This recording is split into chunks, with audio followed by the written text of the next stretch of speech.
Bonjour, mesdames, mademoiselles, messieurs, bonjour, Nabilaï Kamara, depuis Bruxelles, cher compatriote guinéen.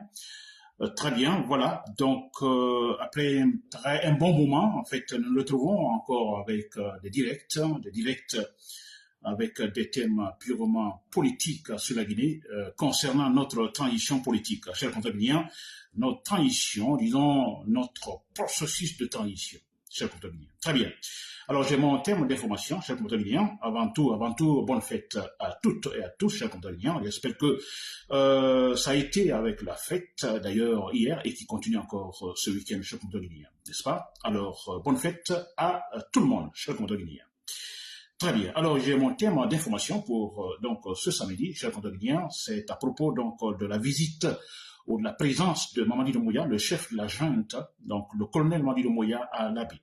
Il a donc préféré aller fêter à l'intérieur du pays, notamment à l'Abbé, cher compatriotes, n'est-ce pas, que je qualifie, moi, de bêtise, n'est-ce pas? C'est-à-dire que Mamadi Doumbouya politise la fête, disons, de Ramadan en se rendant à l'Abbé. Et je vais vous expliquer pourquoi. Certains ne me comprendront jamais, c'est vrai, et là, ça ne m'étonne pas, parce que, bon, voilà, ce n'est pas pour rien que Alpha Condé a dit, bon, écoutez, la Guinée, c'est plus de 70% d'analphabètes, c'est très facile de les amadouer, il suffit de nommer tel autre, à des postes de responsabilité, et là, toute la famille le suit, toutes les connaissances, en fait, le suivent, n'est-ce pas? Ils ne vont jamais raisonner, plus raisonner. Mon parent est directeur et ministre, je ne raisonne plus, je le suis, tête baissée. Mon ami est nommé directeur ou on ne sait pas quoi, c'est fini. Moi, je ne raisonne plus, je suis mon ami, voilà, je ne raisonne plus. C'est cela, cher compatriote guinéen. Et c'est ça quand on est dans un pays où il y a plus de 70% d'analphabètes. Et là, les pouvoirs malhonnêtes en profitent, voilà, pour jouer ainsi, cher compatriote guinéen. N'est-ce pas? Alors, la présence de Mamadi Doumbouya à l'abbé, c'est un exemple précis, n'est-ce pas? Très bien. Cher compatriote guinéen, c'est vraiment dommage, je dis c'est dommage, et quelquefois, moi, je me dis, parce que j'aime souvent le dire, ce n'est pas moi qui le dis, ça c'est depuis toujours d'ailleurs, on dit après la guerre, la paix, n'est-ce pas? Très bien. Alors moi je dis d'une autre manière, c'est-à-dire, quand je vois Mamadi Doumbouya se tromper, quelque part, comprenez-moi bien, je suis content. Vous comprenez? Moi, je suis content parce que il faut des erreurs, hein, vous comprenez? Il faut des erreurs et pour qu'on puisse finalement se retrouver. Il faut des bêtises. Il faut que des gens se trompent réellement qu'après, effectivement, qu'on se dise, mais écoutez, qu'on tire des leçons. N'est-ce pas? Alors, Dadi s'est trompé. Alpha Condé, la même chose. Mamadi Doumbouya vient se tromper.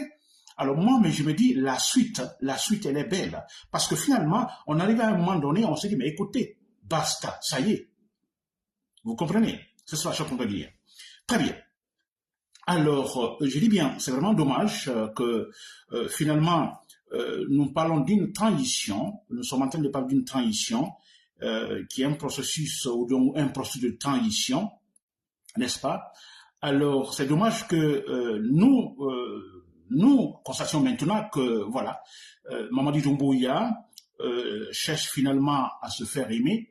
On a une transition qui vient pour mettre le train sur la rail, mais malheureusement Mamadi Doumbouya va comme l'ont fait les premiers présidents, vous comprenez, je veux dire les précédents, vous comprenez, c'est-à-dire la propagande, choisir la voie de la propagande, disons la voie de la politique politicienne, disons se faire aimer. N'est-ce pas? On veut gouverner la Guinée, on veut en fait réaliser les projets, disons, de tout le monde, de tous les Guinéens. Alors, mais malheureusement, ils choisissent ce qu'on appelle la voie de la propagande, de la politique politicienne. N'est-ce pas? Je vais me faire aimer en, disons, posant des actes de propagande. Je vais chercher l'amour des citoyens, effectivement, en cherchant à, disons, en mettant en place disons, de la politique, des actes de la politique politicienne, n'est-ce pas? Et non en disant, je vais essayer de me faire aimer, je vais essayer d'être héros en faisant effectivement ce que le droit ou la légalité veut. Vous comprenez? Non, c'est que la transition veut réellement, en réalisant ou en matérialisant l'objectif de la transition réellement. N'est-ce pas? On peut se faire aimer là. Et là, en se faisant aimer à travers cette façon-là, c'est-à-dire en travaillant sérieusement suivant la légalité, vous comprenez, sans autre ambition, vous comprenez, inutile, on se fait aimer et là, c'est pour toujours. Même après votre mort, vous êtes aimé. Alors, très malheureusement, on a jusque maintenant des présidents qui arrivent, alors veulent se faire aimer, mais à travers des actes de propagande, à travers de la politique politicienne. C'est quand même incroyable. Imaginez, voyez ce qui se passe sur le continent guinéen. Il est question de la fête de Ramadan, la fête, en fait, pour la conclusion donc du mois de Ramadan. C'est une fête religieuse. Alors, que ce soit la fête de Ramadan ou la fête de Tabaski, vous voyez, alors ce sont en fait des fêtes purement religieuses, ne sont pas des fêtes politiques. Alors donc, généralement, on est bien ce soir pour fêter en fait des événements, ces événements religieux. La fête de Ramadan, en principe, si les moyens sont là, on le fait parmi les siens, n'est-ce pas? Dans sa ville, dans son village, avec les siens, avec ses parents. Sans complexe. C'est comme ça, chez le guinéen. N'est-ce pas? Si je me rappelle bien, Sékou Touré, en fait, il le faisait. Sékou Touré, il partait, disons, à Farana. Il n'y avait pas de complexe. C'est une fête religieuse. C'est beaucoup mieux parmi les siens, dans son village. N'est-ce pas? Lansana Conté, tout récemment, il partait toujours donc chez lui, dans son village. Et là, personne ne peut le taxer de technocentrisme. Non. Personne. C'est une fête religieuse. Ce n'est pas une fête politique. Ce n'est pas une fête d'indépendance, par exemple, ou une fête, disons, de l'armée, où le président, c'est purement politique, n'est-ce pas, où le président peut choisir, par exemple, d'aller choisir une région, fête de l'armée, par exemple, à Zéro Corée, avec les militaires, ou à Kankan, ou à Yomu, je ne sais pas, ou à Labé, ou à Kindia, etc. C'est purement politique. N'est-ce pas? Fête de l'indépendance, par exemple, aussi. Le président peut aller là où il veut. C'est purement politique. Mais une fête religieuse, fête de Ramadan, fête de Tabaski, s'il vous plaît, c'est mieux chez soi, avec ses parents. Alors, vous l'avez compris? Alors, mais Mamadi Doumbouya va à l'abbé. Ils choisissent le moment à l'abbé. Alors, c'est une fête religieuse. Alors là, il y a la concentration. C'est purement religieux. Donc, je dirais, il y a la concentration. Alors, sur la foi religieuse. Vous comprenez? Très bien, cher Guinéen. Alors moi, il s'est surpris parce que moi, je me dis, mais Manu Doumbouya, quand j'ai entendu qu'il va à l'abbé pour la fête de Ramadan, je dis, bon Dieu, mais c'est quoi cela? Alors, mais il va à Kankan. Honnêtement, sérieusement, tu vas à Kankan. C'est ta ville, disons, natale. On ne dira pas que c'est ethnocentriste. On ne dira pas Nabil et Camara. Mais écoutez, l'abbé aussi, c'est chez lui. D'accord, je n'en disconviens pas. L'abbé, c'est chez lui. Partout en Guinée, il est guinéen Toko. Mais écoutez, on est en train de parler de la fête religieuse. On ne politise pas l'événement. À Kankan, n'est-ce pas? Il va à Kankan parmi les siens. N'est-ce pas? Il fête là. Personne ne dira qu'il est ethnocentriste. Personne. Je dis, moi je le qualifie à tout moment d'ethnocentriste, et c'est vrai, je vais le dire encore tout à l'heure ici, mais en allant à Kankan pour fêter le Ramadan, écoutez, jamais, s'il n'y a rien à voir avec l'ethnocentrisme. Cette fête-là, on le fait chez soi, avec ses parents. Très bien. Alors, ce n'est pas le cas où Mamadi Doumbouya va à l'abbé. Donc, il politise l'événement. Ses conseillers lui ont dit, écoutez, va à l'abbé. Va montrer au peuple, donc, que tu les aimes. D'ailleurs, on a vu un discours du maire de l'abbé, je crois, un certain Ali, ou je ne sais pas s'il est le maire, ce soit un maire de la localité, qui d'ailleurs dit que Mamadi Doumbouya, que l'abbé est pour Mamadi Doumbouya, l'abbé est pour le projet, disons, et tous les actes mis par en fait, la junte militaire. Que l'abbé aime, vous comprenez, Mamadi Doumbouya. Vous voyez, donc c'est très clair. Alors, Mamadi Doumbouya est parti à l'abbé, c'est pour dire, bon, écoutez, vous les peuls, écoutez, je vous aime. Je vous aime. Vous voyez la preuve. Hein? Je viens ici. Je ne suis pas allé à Kankan, mais je viens à l'abbé pour fêter. C'est parce que je vous aime. Vous voyez de la politique, c'est comme ça. Et c'est dommage, c'est ce qu'il disait au départ, que c'est dommage qu'on cherche à se faire aimer par des actes pareils. Non? Et non par des actes pour lesquels nous sommes là au pouvoir. Et ce qui est grave. C'est grave, c'est comme ça. Alors, c'est pour dire, on dit Doumbouya à l'abbé, ben écoutez, on dit que moi, ici, ethnocentriste, que je n'aime pas les peuples, mais écoutez, mais voyez-moi ici. On m'a dit Doumbouya. Vous vous trompez, non? Vous vous trompez, c'est bien, la Guinée est 70% analphabète. Mais être analphabète ne signifie pas qu'on soit incapable de raisonner, n'est-ce pas? On raisonne. On raisonne. Mamadi Doumbouya, vous n'aimez pas les peuples, je vous le dis très clairement. Vous êtes ethnocentriste à 100%, alors certains vont s'énerver, mais tant pis pour vous, mais c'est ça la vérité. Vous verrez que ce que je dis, c'est la vérité. Quelques temps après, quand Mamadi Doumbouya va tomber, il sera humilié, vous serez en accord avec moi. Vous le comprendriez. Vous diriez en ce moment, ah oui, Nabil Kamara l'avait dit, pourtant dit. Je n'invente absolument rien, je suis la logique, c'est le raisonnement. Parce que ce qu'il est en train de faire, ça ne vient pas de son cœur, ça ne vient pas de l'intérieur, c'est du mensonge. Il déteste les peuples, à Conakry, il tue, il a tué, vous comprenez? Tuer les gens, il n'y a pas enquête, ni rien, absolument rien. Il y a certains d'ailleurs, leur corps, les corps, on ne les retrouve pas, absolument rien. Vous comprenez? Et ce monsieur va se permettre d'aller à l'abbé. C'est pour dire, bon, écoutez, n'écoutez pas ceux qui disent, moi j'aime, je vous aime. C'est du mensonge, n'est-ce pas? C'est du mensonge, cher compteur guinéen. Mamadi n'aime pas les peuples, ça c'est clair, et il y a ce qui d'ailleurs motive, si la transition retarde actuellement, ou s'il y a cette ambition de retarder la transition, et c'est la peur qu'un peuple arrive au pouvoir. Moi, je ne dis pas quand il y a élection qu'un peuple passe, non. Je veux quand les élections se passent, que les élections soient transparentes. Si c'est un peuple qui doit passer, qu'il passe. Si c'est un Malinké qui passe, qu'il passe. Si c'est un Thomas qui passe, qu'il passe. N'est-ce pas? C'est cela. Donc, on donne la chance à tout le monde. Mais actuellement, il y a ce programme, donc, de la junte militaire. Un peuple ne doit pas arriver au pouvoir. Et surtout qu'on a quelque part ce monsieur qui a un parti politique lui réfléchi, qui a toutes les chances, parce que là aussi, je n'invente pas, parce qu'il y a un électorat qui est là, qui a toutes les chances de gagner pendant les élections. Attention, ils se disent, ça ne doit pas passer. Comme c'était le cas, c'était le pari également du RPG, tout sauf un père au pouvoir. Mais c'est cela, cher compteur guinéen. N'est-ce pas? Et Mamadi Doumbouya a fait tout ça en se servant, en fait, des complices, des escrocs, hein, Peul. Alors, ils ont été pêchés, ils ont un certain poste, ils ont mis Ousmane Gawal Diallo, par exemple. Alors, il faut se servir de ces gens, effectivement, pour, effectivement, commettre, disons, la bêtise, la vraie bévue, cher compteur guinéen.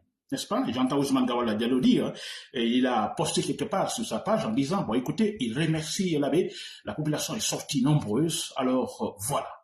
Ousmane Gawal Diallo. Mais alors, pourquoi avez-vous choisi le jour de fête pour, en fait, planifier, disons, la visite de Mamadi Doumbouya à l'abbé? Pourquoi seulement le jour de fête? Pour quelle raison? Fête religieuse. Donc, ce jour, en fait, particulièrement, c'est, disons, un jour saint, le jour de beaucoup de salam alek, jour, en fait, où, en fait, le sérieux domine le tout. N'est-ce pas? Très bien. Alors, vous choisissez ce jour-là. Pourquoi avez-vous choisi ce jour? Pas d'autre jour. Un jour normal qui n'est pas un jour de fête. Pourquoi pas? Parce que vous savez qu'en choisissant un autre jour qui n'est pas celui de la fête, vous comprenez, Mamadi Doumbouya sera tout simplement hué.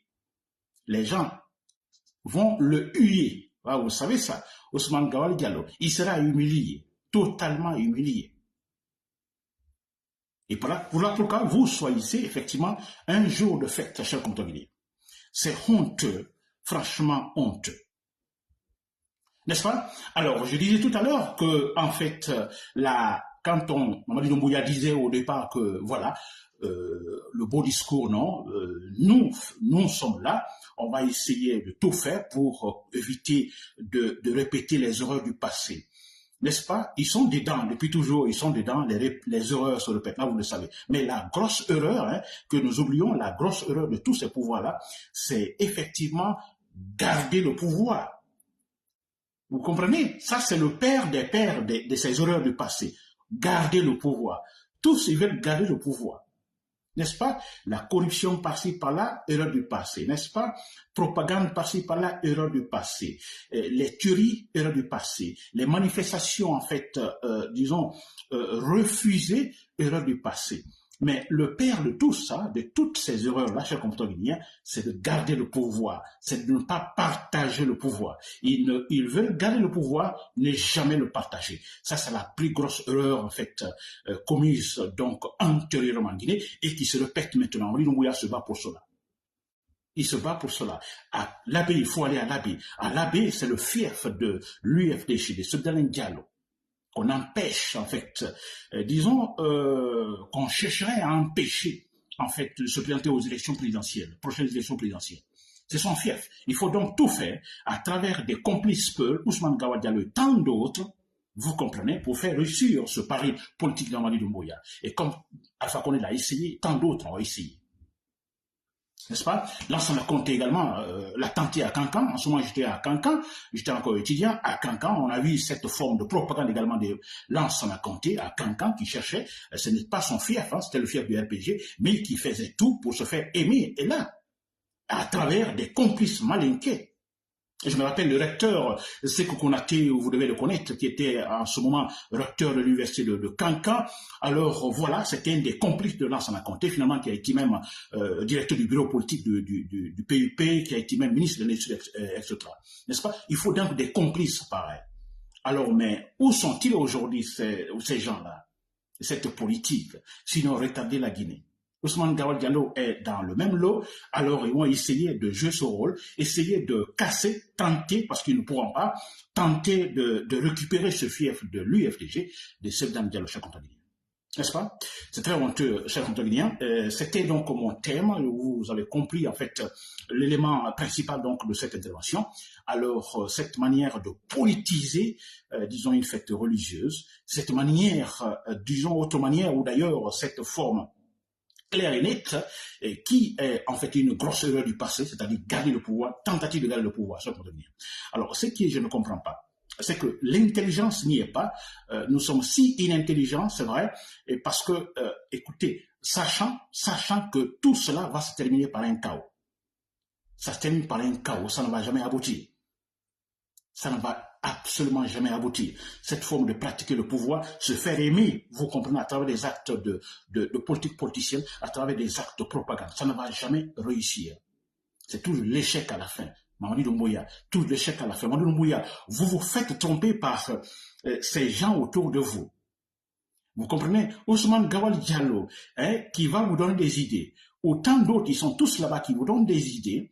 Vous comprenez? Comme si la junte était un parti politique. Ce n'est pas un parti politique au pouvoir. Vous n'êtes pas un parti politique, Mamadi Doumbouya. Faites ce que, effectivement, la Guinée vous demande, ce que la transition vous demande. Faites-le et quittez.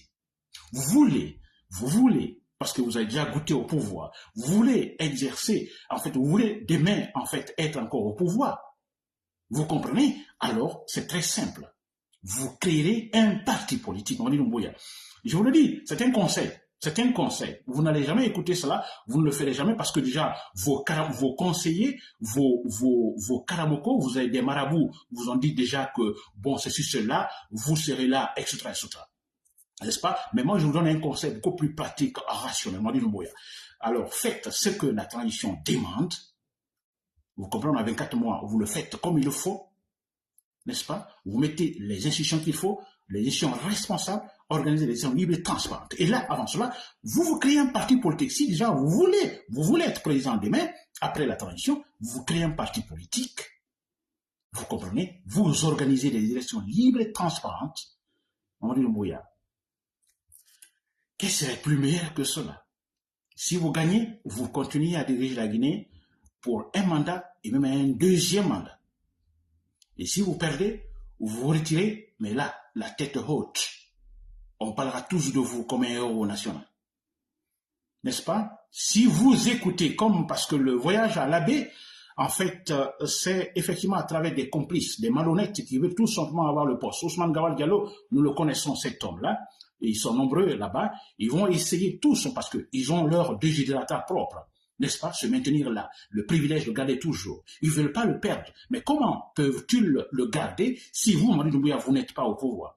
Alors ils feront tout pour que vous, en fait, vous mainteniez là.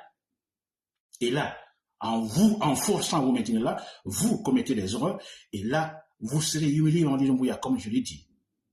Je l'ai dit, on n'a pas besoin des politologues. Vous comprenez? Des politologues, disons, les pères, disons, de la science politique, pour venir nous dire, Mamadi Doumbouya, que si vous continuez à agir ainsi, si vous ne respectez pas vos engagements du départ, et vous continuez avec les actes de propagande, de politique politicienne, vous serez humilié, soit à travers un coup d'état militaire, vous comprenez, ou des actes, je dirais, isolés, vous éliminez, mais c'est clair et net, ou un soulèvement populaire, c'est clair, Mamadi Doumbouya net.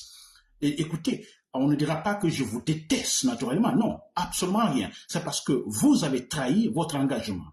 Vous l'avez trahi et pourquoi je vous déteste. Donc là, le fait de vous détester est totalement conditionné. Quand vous avez pris le pouvoir, nous étions tous là. Moi, j'ai pleuré quand j'ai appris que Alpha Condé est tombé, que finalement, en écoutant vos discours, j'ai pleuré, j'avais des larmes aux yeux. N'est-ce pas? Je vous ai aimé, Mamadou Doumbouya. Mais du moment que vous ne suivez plus, en fait, ces consignes, les engagements que vous-même, vous aviez donnés au départ, je vous déteste, Mamadou Doumbouya. Et là, je vous dis aussi la vérité. Vous serez humilié si vous continuez à écouter en fait, les gens déjà perdus. Chers compatriotes, c'est Nabil Kamara depuis Bruxelles. Merci pour l'écoute. Bonne journée.